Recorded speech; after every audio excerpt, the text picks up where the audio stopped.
Right. Thank you. Okay. So this is DEALROOM Nigeria. We in the DEALROOM we say that we prepare and connect startups, businesses, and entrepreneurs and project owners with investors globally. We've done that in a couple of years, and cumulatively we've been able to raise in excess of over 700 million naira for our entrepreneurs from across investors across Nigeria. So our single idea is to ensure that businesses can raise money conveniently in Nigeria, as well as access investors globally. We have this is our 16th learning series since we started out the learning series sometimes in 2020. And the idea of the learning series is to actually provide entrepreneurs opportunity to get informed insights, conversations around what could actually help them scale their business. In recent times, post-election, there has been talks about the Naira, reconstruction of the Naira, revaluation, devaluation, whatever you call it. And it's affecting a lot of businesses. So there are a lot of policies that has come up in the last few days or in the last few weeks.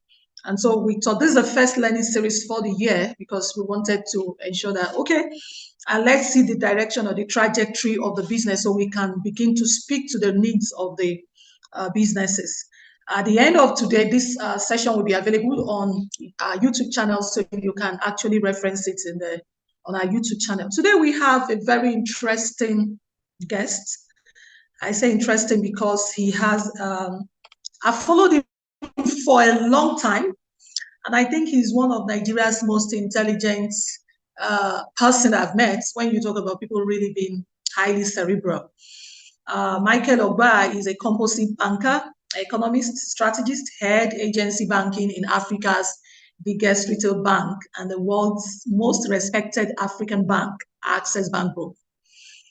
He has over 20 years experience of banking history that covers strategy, business planning, general administration and resources management, retail channels management, marketing and sales, strategic and reputational risk management, team building management, and financial risk.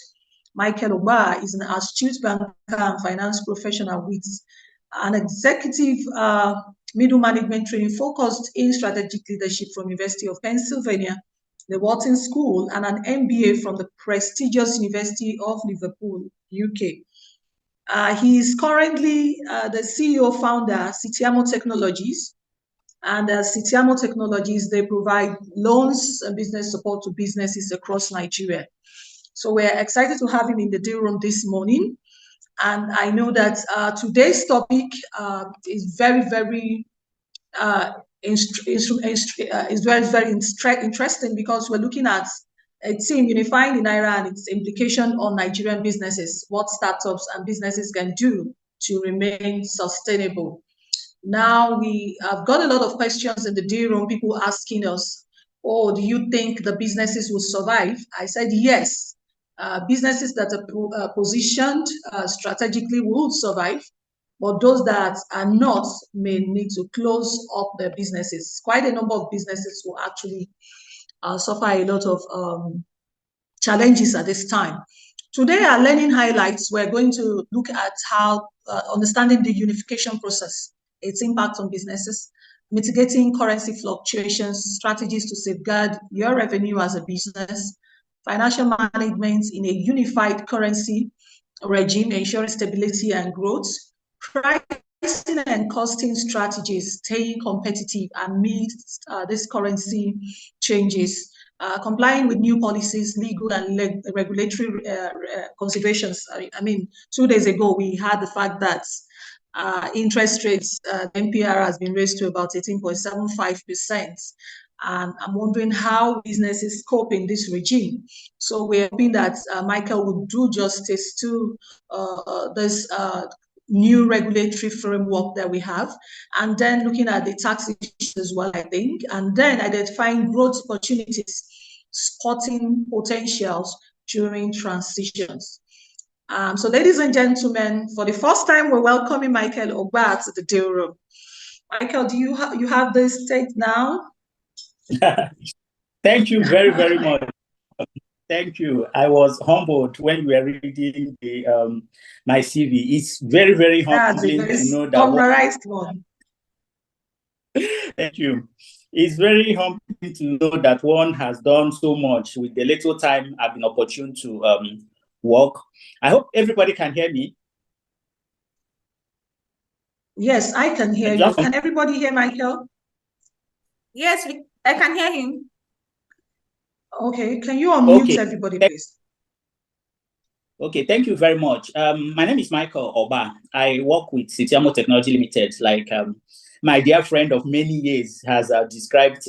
Yes, we do micro lending in Sitiamo Technology Limited. That is our forte.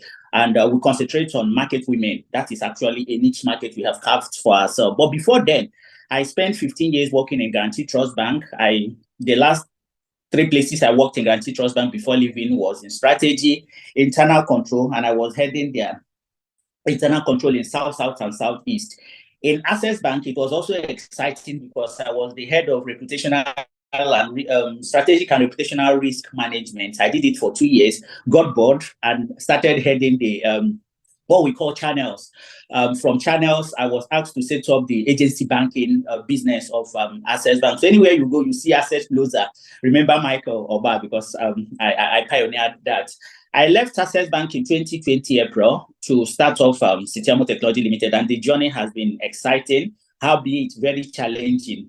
That's just the background. For today's topic, and I'm so very grateful and privileged to have been asked to anchor this part of the deal room. Education is very, very important.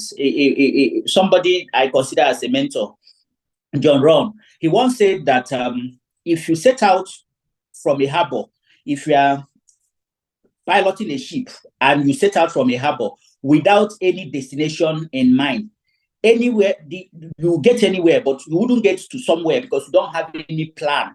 And he said that for somebody that knows where he's going and uses a compass to get to his destination, 99.9% of the time he will arrive at his destination because he is focused on what he wants to achieve. And that is what education does for us. This deal room and the fact that we've been brought together graciously to learn one or two things will naturally set us apart from people that did not go through this training we are going to get today. And I'm so happy that she said this will be repeated for those that are not privileged to watch it live.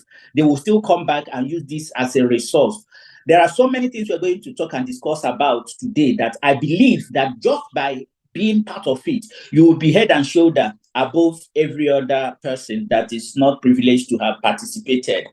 The topic I was given to discuss is the implication the Naira unification of the exchange rate will have on businesses, especially startups and small and medium enterprises.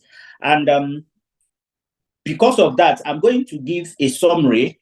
I will give a summary to explain it in a layman's perspective. Again, by way of information, my basic degree is in economics. I'm an economist. That was what I went to university to learn for 4 years. And I have an MBA in finance as well. So I will try and break it down. That's the reason I remember that I'm an economist. If you leave me, I'll be talking over a lot of people's head, but I'll try as much as possible to break it down so that we'll understand it in context and in perspective. Having done that, after the summary, I will now go back and explain in context my understanding of the Nigerian economy as at today and the reason government is coming up with the policies they are coming up with. And after that, we then drill down on some of the things our host has elaborated as the topics we are going to cover. So we will go through that. So for now, let me do a summary of the understanding of the exchange rate regime and why we are where we are today. So before the Tinubu administration came into office, Nigeria practically had so many various exchange rates. The most recognized ones are the I&E window, which is where investors and exporters, when they get money, CPN naturally will be the one to determine this rate. And it was hovering about 412 to 420 Naira per dollar. So only very few privileged people could access dollar at that rate. They call it the official rate because it is the CBN that determines who gets at that rate. So when CBN is giving money to these people that qualify to get this money at this official rate of 400 to 420, you could imagine the demand is so much, and only a very few privileged individuals, organizations who have access to it. So it gave room to arbitrage. So that is the official. So naturally, when they demand outstrip supply, what happens naturally is the price will go up. And that is what happened. So there was room for the unofficial market, or what we call the black market, or the BDTs. So the difference between the official and the unofficial was as high as 300 Naira, 250 Naira to 300 Naira per dollar. Because if you couldn't get this more source, which is controlled by CBN, you are left with nothing else other than to patronize the black market. Forget how they get their funds. We'll discuss that, I'm sure, within the course of this training. But the price you pay for that is then that you now have to buy money at that rate. So that's what was happening. Between these official and unofficial, there were others. Banks will determine their own institutions, irrespective of how you source your dollars. You'll be at liberty to determine the exchange rate you are going to sell it. So there were a lot of things happening, and experts continuously recommended that we should breach this, that it is not going to help anybody. It's not helping the government. It's not helping the institutions. It's not helping exporters. It's not helping investors, foreign investors. And remember, during this process also, the airlines, the official airlines in Nigeria, Emirates, and they couldn't repatriate their money. They couldn't have source at that official rate to get the monies that were meant into, they were legitimately earned in Nigeria to take it as. So there were a lot of issues. Some airlines shut their operations in Nigeria because they couldn't access their funds. Even foreign direct investment suffered because foreigners, when they bring their money in, they expect that when they are going out, they should easily get official rates, sell, and move out. So when it wasn't happening, they say, okay, if we couldn't be guaranteed that our monies will be safely returned when we are leaving, there is no point bringing money in. So it has a lot of disadvantages to institutions, to government, to everybody. It was the messed up system. So this is the background before the Tinubu administration came into office. So the first thing they did was the exchange rate, was the subsidy removal. We'll discuss that briefly, but that's not the topic of discussion now. And they followed it up with the exchange rate. I will try to draw a nexus between the two. There is an underlying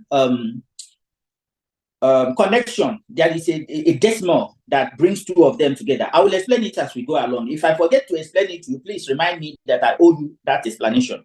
So the federal government then says, okay, let's remove the arbitrage. Let's collapse the exchange rate. CBN, we are removing the cap. I window. Every amount that people are willing to bring and are willing to sell, let there be a convergence. So automatically, by that statement alone, the I window went up to 500 and something Naira in the first instance, went to 600 and something. As we speak, it's about 741 Naira 2 days back when I was looking at this. So what that means is that for TBN will bring in money or sell money as it were, the dollars, give it out to people that need it in real sense at 741. So it opens opportunity for a whole lot of other people that couldn't have access to it, because those people that we are getting this money just because of arbitrage, their business has been spoiled as it were. So you have removed the chaff from the wheat. So it is real people that need the money, the effects to do real businesses that are buying it at 741, 742. I&E windows. That is what has happened. So it has opened up opportunities for small and medium enterprises to have access to these official rates as it were. What happened to the black market? Black market collapsed or traded backwards. So if you buy at 741, what possibly other more can you add to that? So the black market has collapsed a bit. Remember the wide gap between I&E window then and the black market was 250 Naira to 300 Naira at that time. Today, as we speak, it hovers between 80 Naira to 100 Naira. So you buy at 741, the black market sell at 820, 840. That's it. So it has helped these businesses, either it is the small and medium enterprises, it is the startup, it is. So on both sides, it's a matter of demand and supply.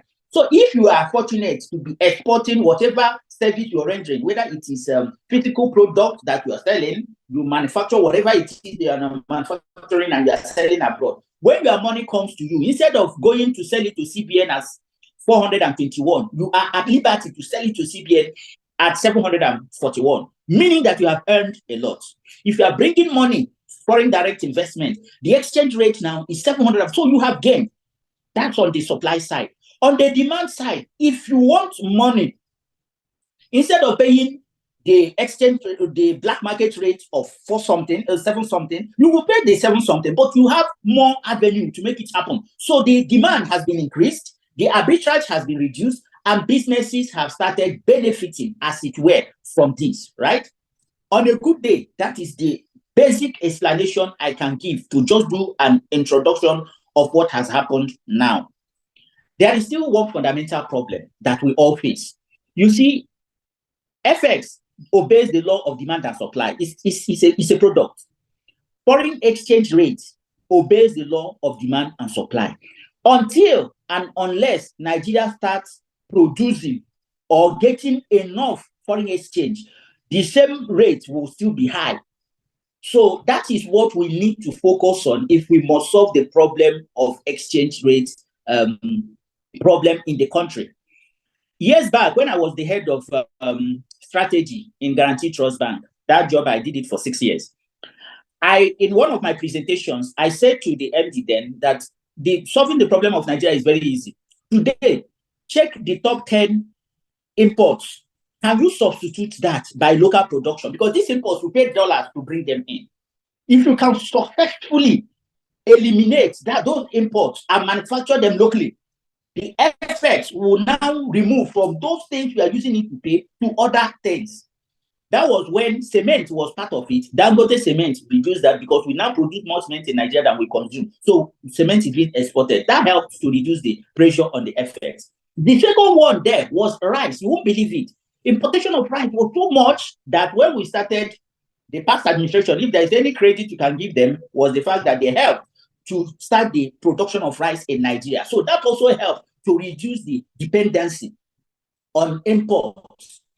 Today, the number one thing that takes the highest amount of FX is petroleum products.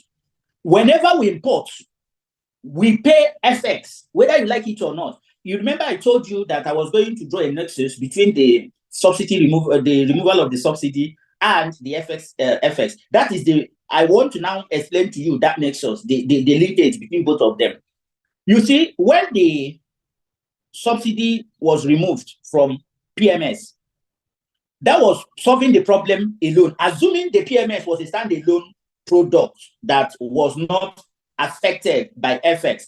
The removal of the subsidy would have solved the problem. So you could have continued to buy it at 520 or whatever it was at that time.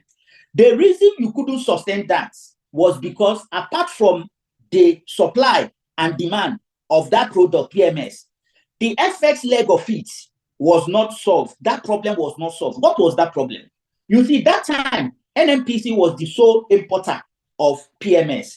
And CBN was giving NNPC official rate, which was 420, 412. So when they bring it in, it was that official rate that they do the FX part. So you could determine the price of that product during that regime.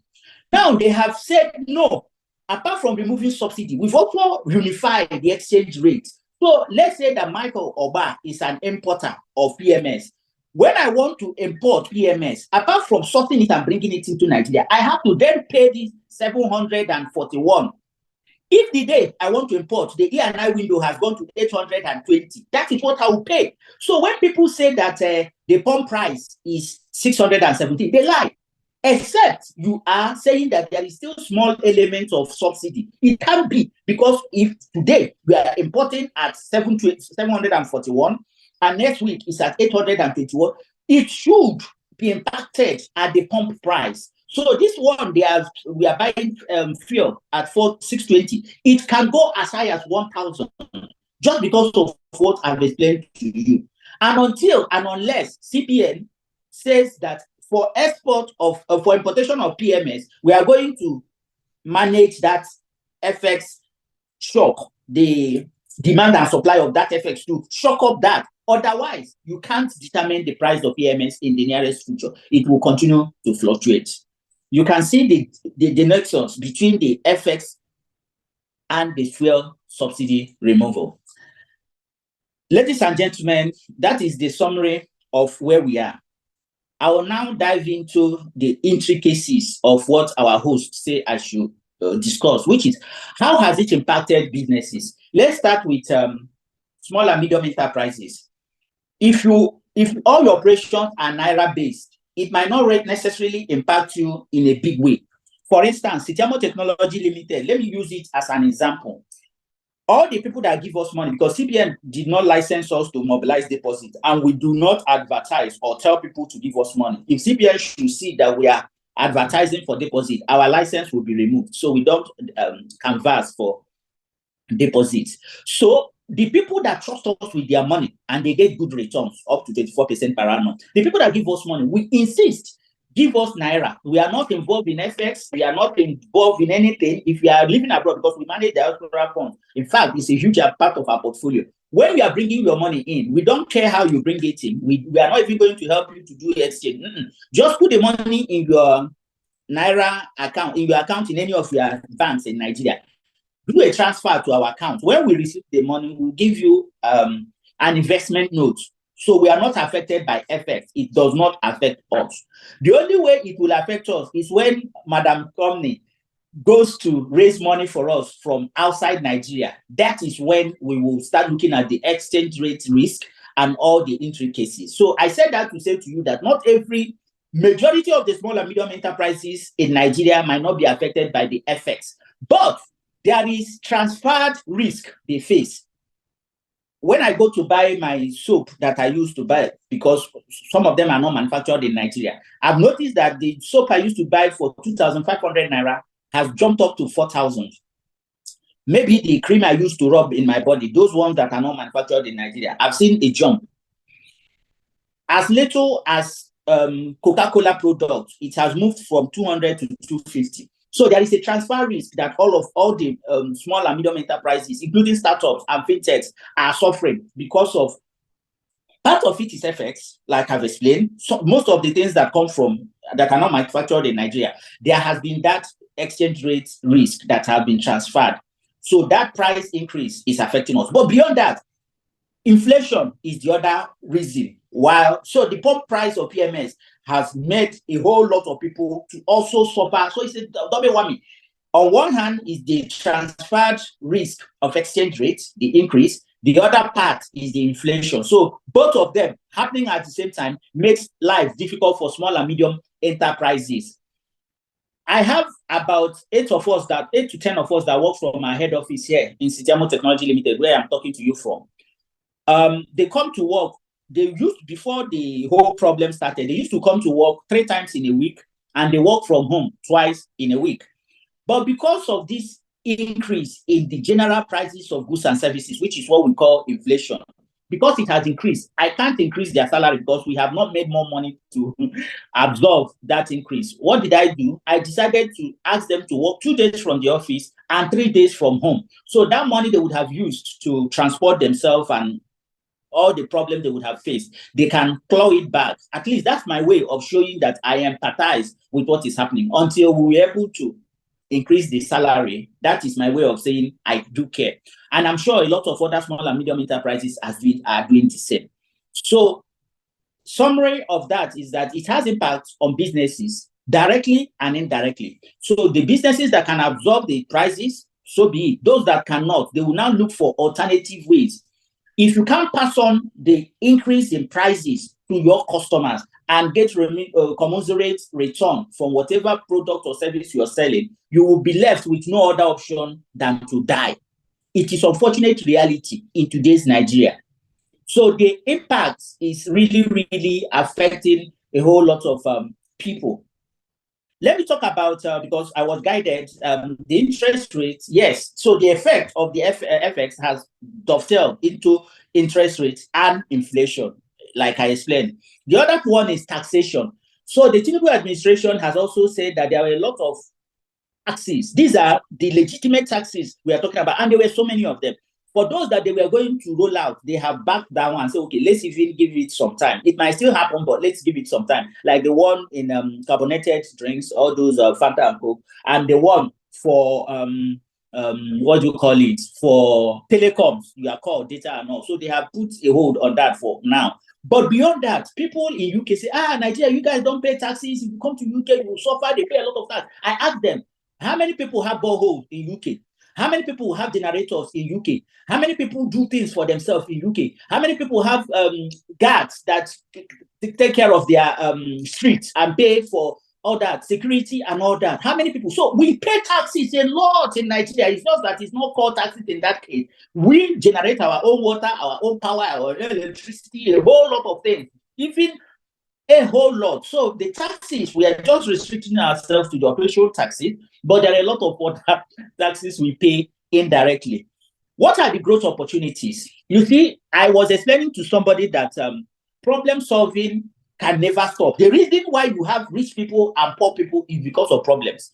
If there are no problems to solve, everybody will earn the same thing. But because there are problems, the people that solve the most problem for the highest number of people earn the highest return. That's why they are called billionaires. I'll give you an example. Who is the richest man on earth today? Between Elon Musk, the guy in France that has a lot of luxury brands, then you talk about Amazon, you talk about Facebook, all these guys, what is it about them? They have found a way of solving the greatest problem for the highest number of people. Is it Facebook? You connect all of us and you take small adverts on the platform you have built that all of us are using. Now we are on Zoom. I'm talking to you using Zoom.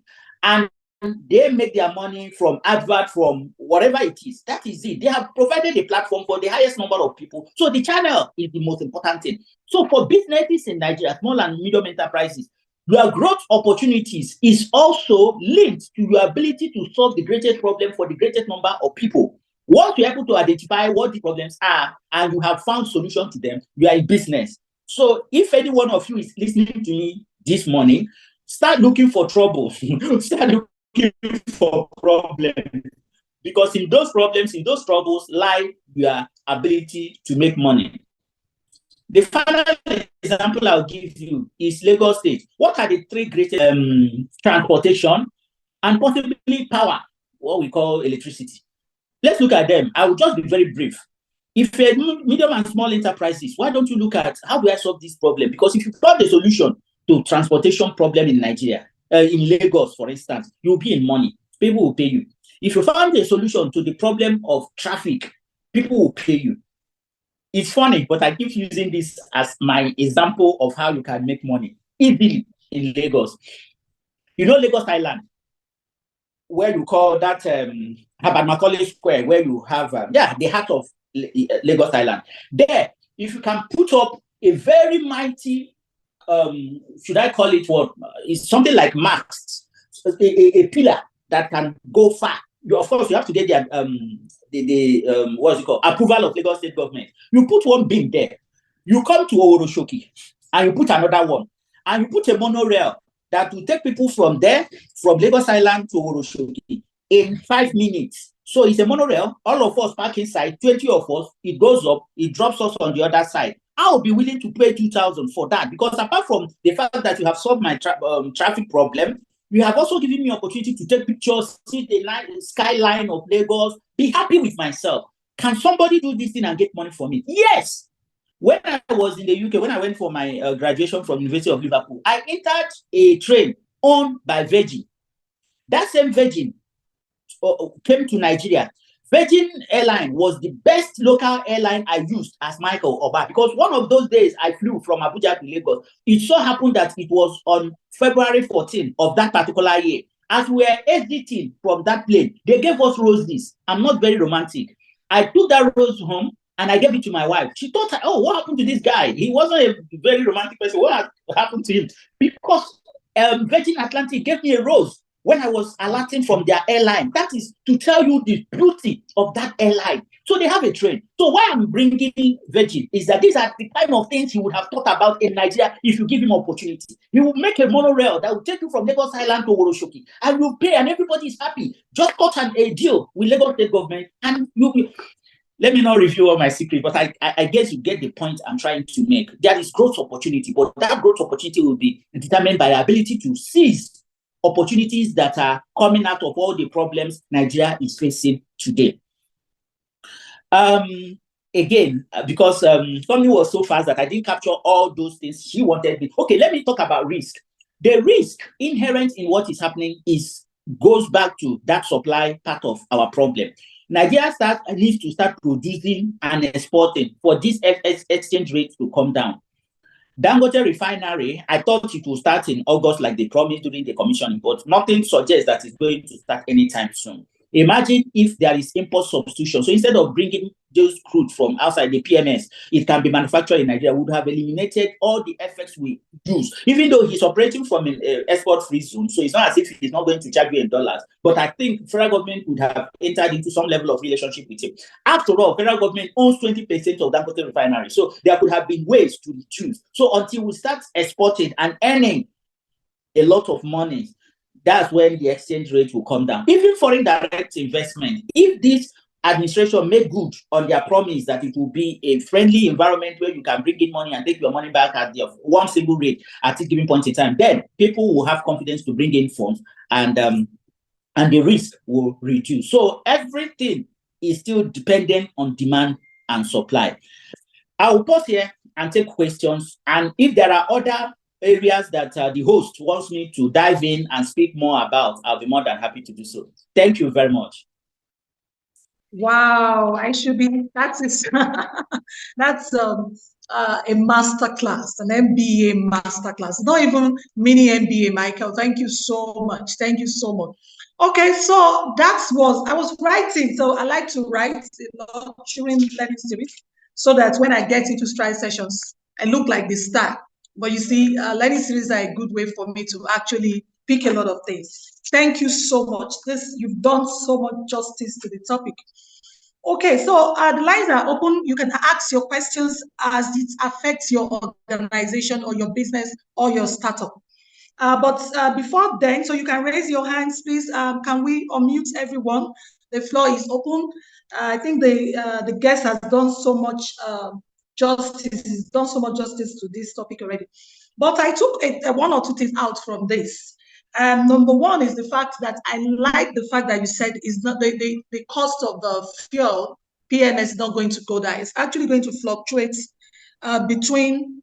It keeps going up based on the currency, based on forex actually. So my question would then be: is there any way to project that forex will come down in Nigeria? I mean, naira to dollar. So it seems like we'll have a regime where I've been an analyst in this market for over 20 years myself, and I've never seen the naira dollar come down. So I'm wondering. So I'm looking at 1,000 naira per liter of fuel, maybe 1.5. But so we already know that's a possibility.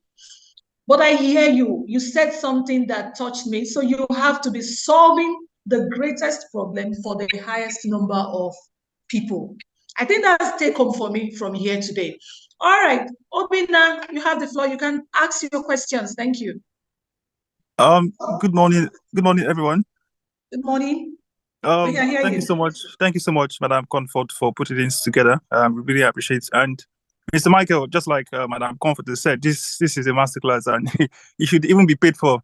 I really have learned so much in the last couple of minutes. Thank you so much. So my question, I'm definitely from the startup point of view of startup standpoint. In terms of raising funding, what's basically the best approach to go? Regards raising funding, for example, for startups based in Nigeria. How easy is it? You get to access forex, you get from the bank, and when working on projections, for example, how do you best capture funding needs? Do you work on funding in Naira? You understand, of course, or do you rather stick with dollar because you, of course, earlier mentioned you need to also consider inflation. We're working on projections. So that's basically my question. Okay, Michael. Thank you very much. Yeah. I love the question. Part of what I did not say, which I have to say now because of your question, I just remember that I didn't emphasize on that is there anybody benefiting from this whole unification? The answer is yes. There is that is the highest beneficiary of what is happening. And that business is called government. So because the CBN was sharing the allocation, the monthly allocation based on 412, now that the I&I window has gone up to 714. If you remember, last month, the fact allocation they shared was the highest in a long time. Why? Because they shared it at that I&E window at 700 and something. So government is benefiting. The reason I remember government is the question you asked. Somebody that raised money a few months ago would have raised money because, again, when you are raising large amount of money, I will give an example with Flutterwave. The official rate is what you are going to use because you can't buy black market at as big as when GT Bank is raising GDR or First Bank or Access Bank or even Flutterwave. You have to use the official rate. So the money you are going to raise, assuming you raised it 3 months ago or 4 months ago, multiply the volume by that exchange rate. That's what you would have gotten. But today, if you are going to raise money, you are going to raise it with this new exchange rate. So you are going to attract more money in Naira terms than previously. So yes, it's a good thing if you raise money now. For the intricacies of how you go about raising it, I'm not an expert. Comfort is. So she will guide you on what you need to do to attract those foreign investors. But one thing I can tell you for free is this. What do people look out for before investing in startups in Nigeria? Two very critical things they look out for. Number one, they look at the numbers. For instance, Sitemo Technology Limited, we've helped about 16,000 hardworking market women. That is our customer base. And our eyes is set on 1 million hardworking market women. If today I'm able to give loans, micro loans to 1 million market women, when I want to raise money, people will be falling over themselves to give me money because they can see the numbers. So whatever you do as a startup, put your eyes on that number. The reason Flutterwave has more valuation than an Access Bank today is what I just told you.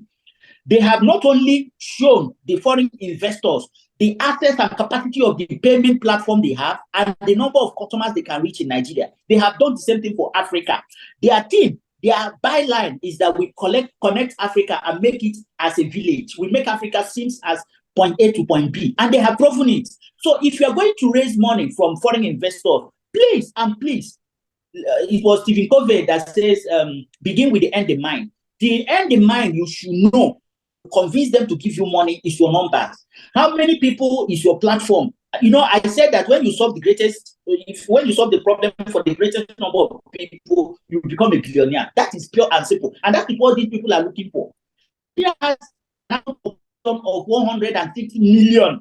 That is a huge market. Whatever they want to partner with you for, that will be your number one primary objective. How do I get this number? How do I convince them about this? So that's number one, the number. Number two, things these foreigners look out for before putting their money to any startup is digital footprint. If you tell them that you have 1 million customers, they will not doubt you, but they need evidence. How do you show us this thing you have said now? For instance, I'll go back to Sitemo as an example. We've been using cash to give to our customers prior to January this year when this Naira redesign thing happened. So today we started crediting their customers directly. So we have digital footprint, which we are growing. Imagine if we continuously grow that digital footprint, and anybody that wants to invest in Sitemo Technology Limited from abroad wants to see evidence. I don't need to talk. I'll just give them a right to review where they can get this information. They will pump in money. Let me stop at those two and take other questions. Thank you. Thank you so much. Okay, wow. I think, Obina, you dropped off at the point where he was answering a critical part of your question. So maybe you access the link. So I think, Michael, you talked a lot about the numbers as well as the digital footprints, especially for startups. And I think for businesses and MSMEs in Nigeria that want to actually scale and maybe see investors, even within Nigeria, to take you seriously, you must actually be looking at the numbers as well as the digital footprint. So, Bobby, You can take the floor, please.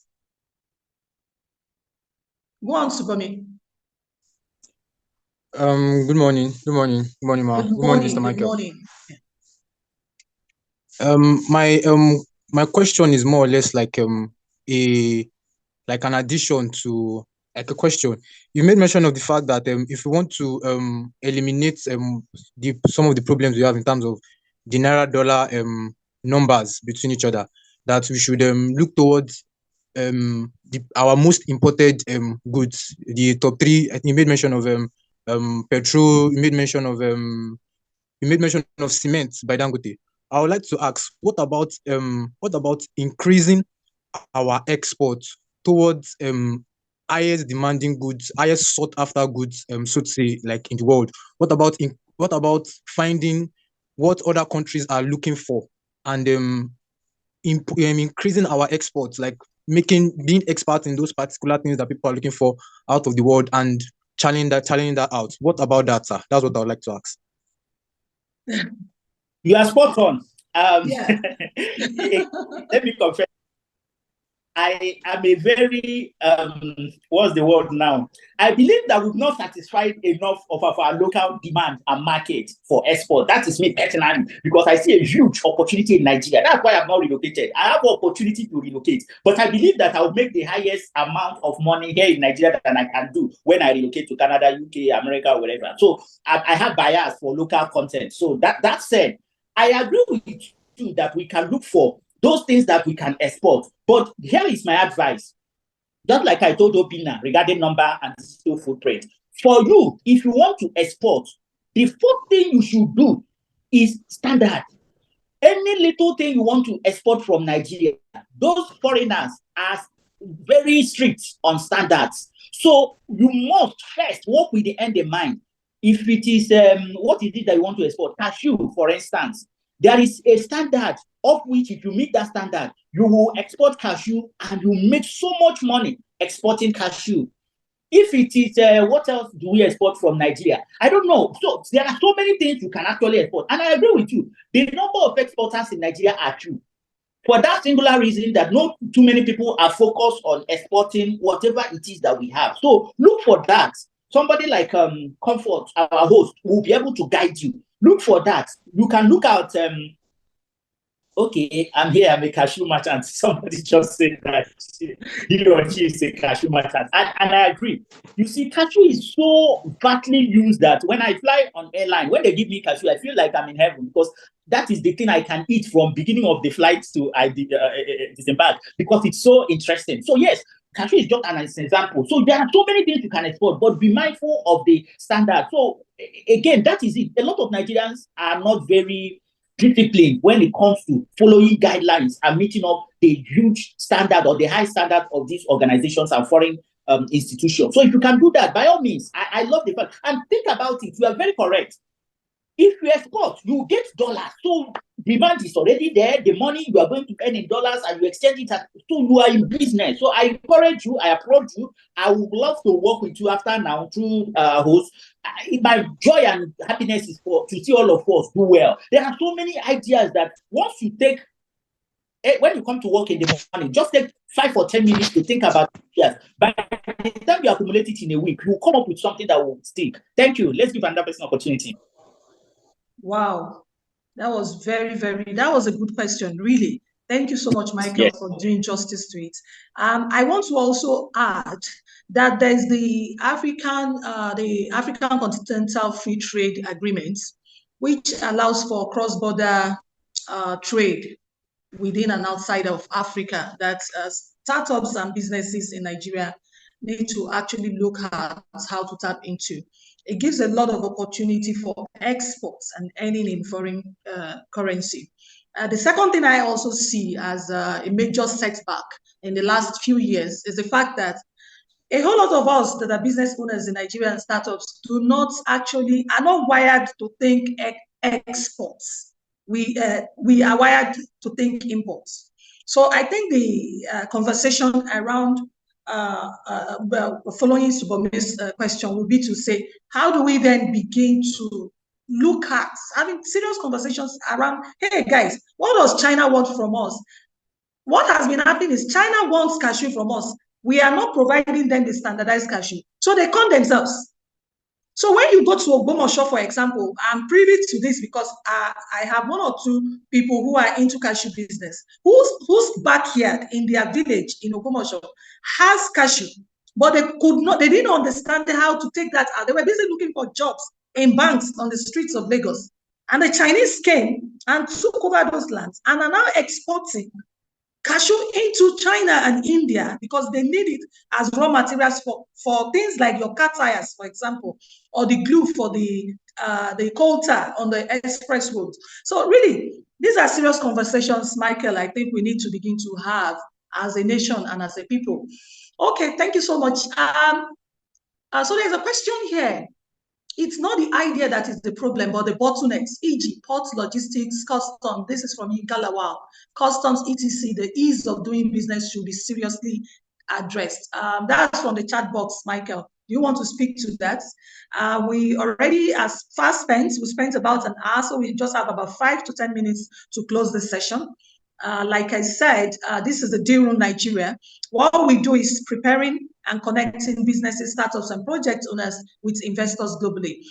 We say that we are funding brokers and we're deal makers. So we close this is all we do in the DEALROOM, making deals, bringing to the fore good ideas, good businesses and projects to investors across the world. Thus far, we've raised over 700 million for our entrepreneurs in the DEALROOM, and we have conversations on around 1.3 billion ongoing with investors globally.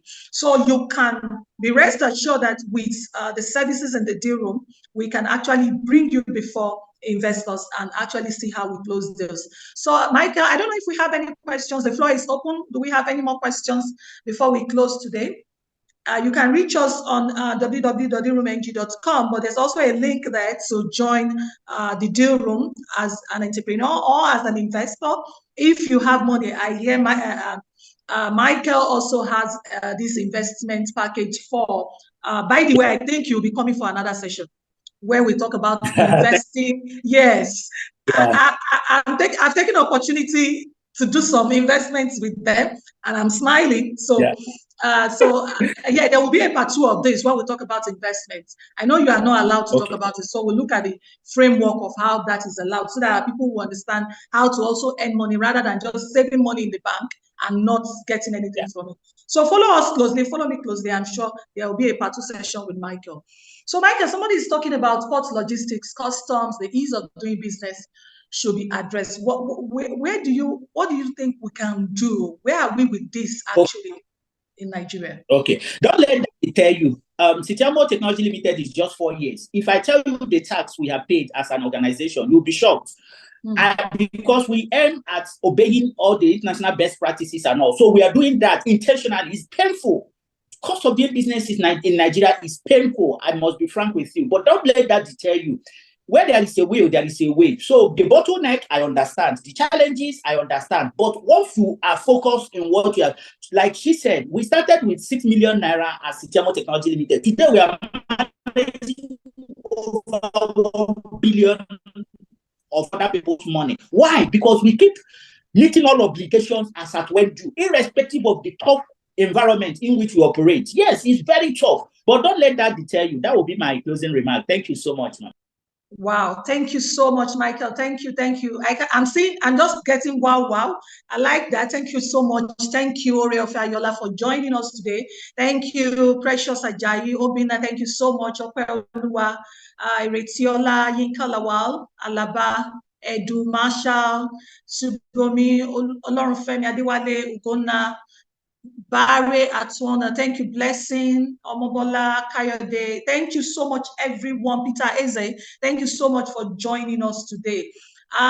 So we're closing this session today. Like we said, it will be available on YouTube.